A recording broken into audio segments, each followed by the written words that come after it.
Is there job growth happening in your area? Maybe, maybe not.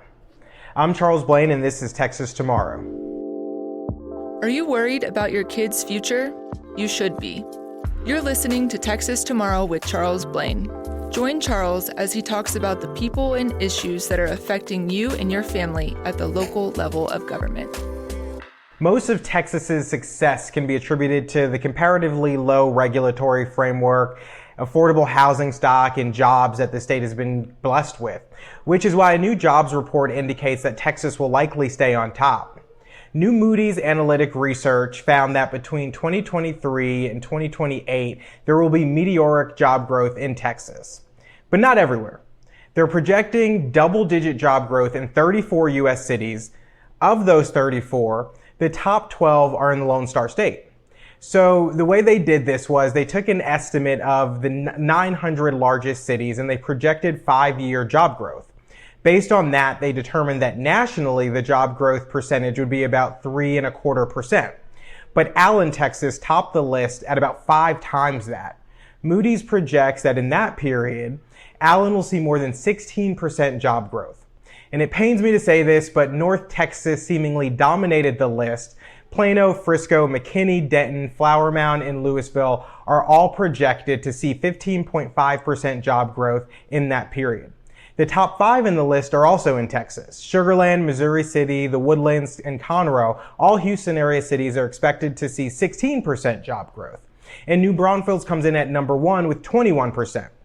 And while Kissimmee, Florida comes in at number 13, splitting some of the Texas cities up, right behind it are San Marcos, Cedar Park, Georgetown, and Round Rock.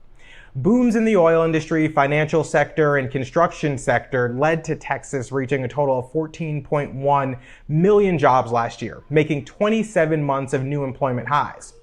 So ultimately, if you're looking for a job, you should look no further than Texas. And this is reaffirmed in a number of places.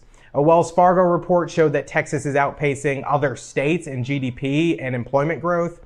A Bank of America report showed that the Southeast economy was outpacing other regions, and the Dallas Fed said the same thing. With this massive growth, there's no wonder why Texas cities are always listed as the best places to live, to move, and to retire. But what do we do to keep it that way? Some local officials will point to things like tax abatements and bonds and more spending as a way to keep this growth happening, but in reality, that's far from it. In the last couple of weeks, we've talked about new towns popping up around the state because of how easy regulation is in unincorporated areas, bonds, budgets, and COVID aid that all contributed to local spending on the back of taxpayers, in Texas' fastest growing cities and cities where home ownership is achievable. All of these things that we talked about have one common thread. They're made better by the lack of involvement from local government more than increased involvement. What hinders their growth is too much involvement from local government. It's pretty simple. The successes that we're witnessing today stemmed from private individuals and businesses and other organizations who responded to needs that they saw and demands and met them, as well as taking opportunities of a fertile environment for economic growth and prosperity. So why is it that every chance they get, our local officials think they know better than what's proven to be successful? I don't have an answer for that question, but what I do know is that as we're benefiting from this growth, whether through increases in home values or job opportunities or other amenities that might come, we need to be wary of those who want to challenge our success. And this includes people that we elect, and it includes people that move here. We need to be aware that for everything that has worked, there's someone out there who thinks that they have a better idea to make it work even better.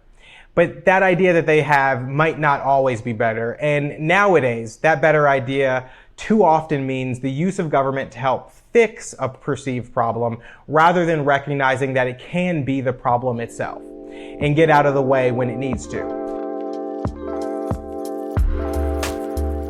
So I hope you took something away from this. And if you did, make sure you tell a friend, a family member, share it on Facebook, Twitter, Instagram, wherever you see fit.